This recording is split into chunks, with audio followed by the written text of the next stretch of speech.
हम आज करेंगे साउंड ऑफ अल्फाबेट। अगर समझ ना आए तो बीच में रुकना नहीं, बाद में पूछ लेना। अगर बीच में पता ना चले आपको क्या क्या पूछ रहा था, वो पहले फिर से मैं बताऊंगी क्या क्या बोल रहे थे।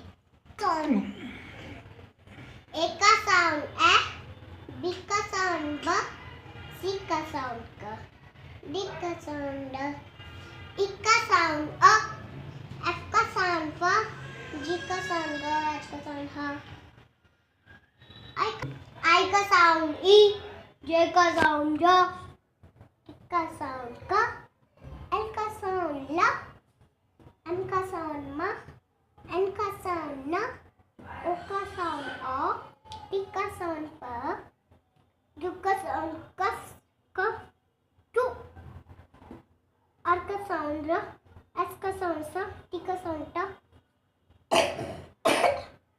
यू का साउंड अ, बी का साउंड व, डब्ल्यू का साउंड व, एक्स का साउंड कस, वाई का साउंड य, जेड का साउंड ज।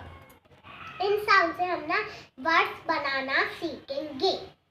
बीच में यू लेना है, एस का यू, यू का एल, ठीक है, सन, ठीक है, सन है, सन।